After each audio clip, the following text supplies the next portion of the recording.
Thank you, Mr. President, for the invitation to brief this Council on the humanitarian situation in the Eastern DRC. Excellencies, good morning. Mr. President, allow me to begin with a truth this Council must acknowledge. Despite the appearance of political momentum in recent months, and despite the signing of peace agreements, MSF teams continue to witness staggering levels of violence, displacement, and deprivation in the Kivus and Ituri. Our patients describe fleeing bombed villages and extreme brutality. From MSF's vantage point in hospitals, clinics, and displacement sites, the picture is unambiguous. This crisis is not easing. Health systems are collapsing, sexual violence is widespread, and humanitarian access and funding are shrinking as needs rise. The gap between political signaling and lived reality of millions is widening. In fact, the ink has barely dried on the agreement signed in Washington, and M23 has already launched a sweeping offensive in Uvira, driving an estimated 200,000 people from their homes, 40,000 of them into Burundi. Stark evidence that the promise of peace is masking a landscape of persistent large-scale violence. It is increasingly clear that ongoing peace efforts are serving to consolidate the extractive interests of powerful actors, rather than to bring the people of DRC relief. None of this is new. The violence communities face is rooted in decades of resource predation and structural neglect.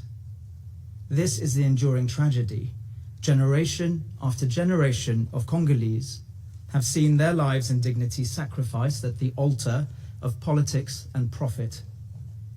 Until civilians are no longer treated as expendable, no political process will bring real relief. Mr. President, despite high-level commitments in Washington and Doha, violence against civilians remains routine. Both state forces and non-state armed groups, including M23, FDLR, ADF, elements of the FARDC and their Wazalendo allies, continue to endanger civilians and obstruct access to care. All have been implicated in grave violations of international humanitarian law, summary killings, sexual violence, looting, and blocking humanitarian assistance. The toll is devastating. In Binza, MSF patients described men cut down in the fields and women and children shot along the riverbank, their bodies left to drift downstream, testimonies which echo wider reports of massacres in Nord-Kivu. Several of our patients said these attacks were carried out by members of M23. In Rutshuru Hospital, trauma admissions rose by 67% in July.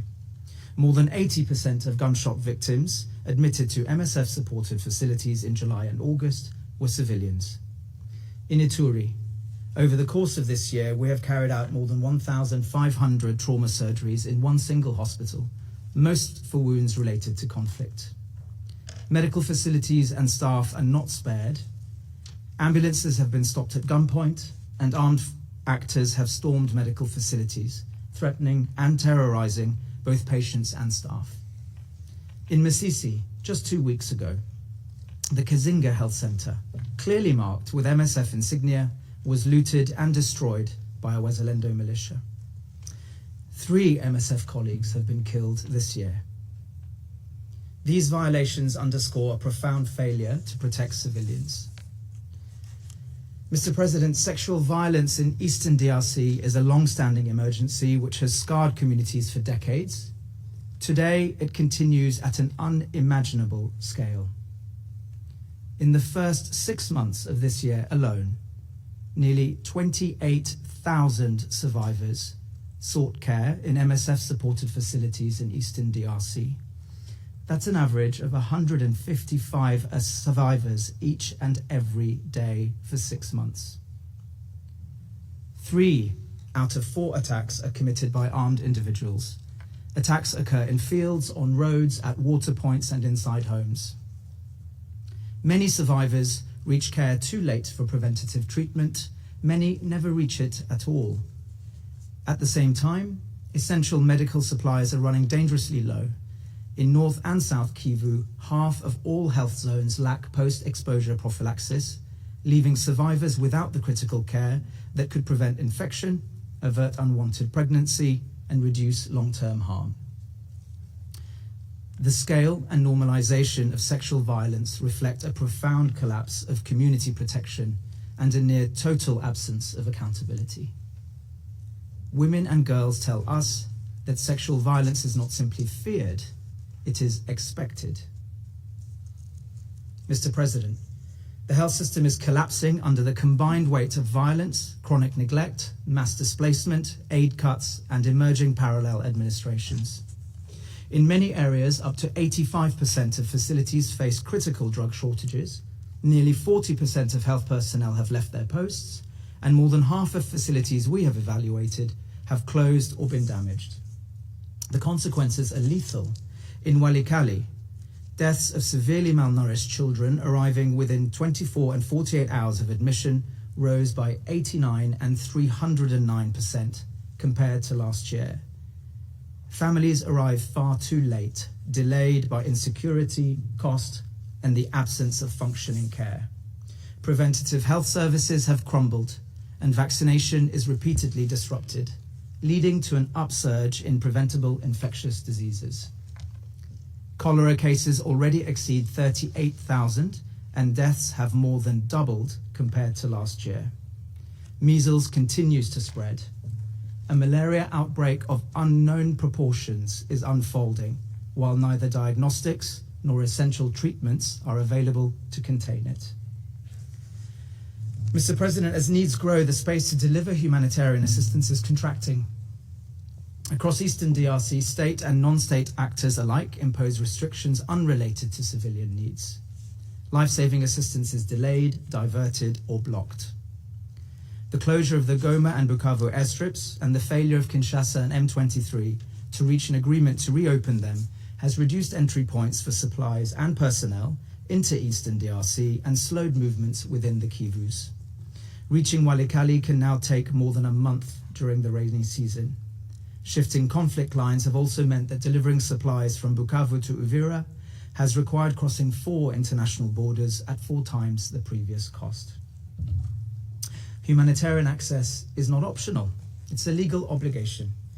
Airports must be reopened, and passage along key routes must be secured, and medical and humanitarian supplies must move without impediment.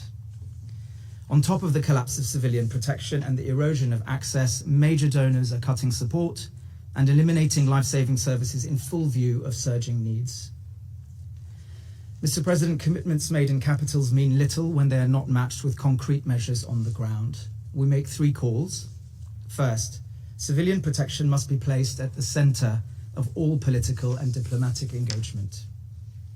Progress cannot be measured by the number of agreements signed, but by whether people are safer in their homes, on the roads they travel, and in the places they seek care. Second, humanitarian access must be upheld, not as a gesture of goodwill or a confidence-building measure, but as a moral obligation underpinned by international humanitarian law. Third, the humanitarian response must be resourced at the level this crisis demands. Without flexible, timely funding, preventable deaths will continue to mount. In conclusion, Mr. President, from where we stand, beside patients, not behind podiums, these debates do not lack awareness, they lack consequence. This Council is regularly briefed on the situation in DRC. Members are able to describe violations civilians face with precision, even as those violations continue unchecked. For people living through this conflict, the question is not whether this Council understands their reality, it is why that understanding so rarely translates into meaningful protection.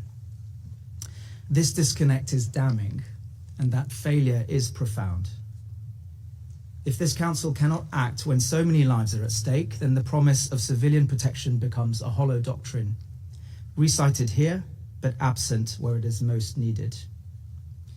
What is required today is neither new rhetoric nor new diplomatic architecture.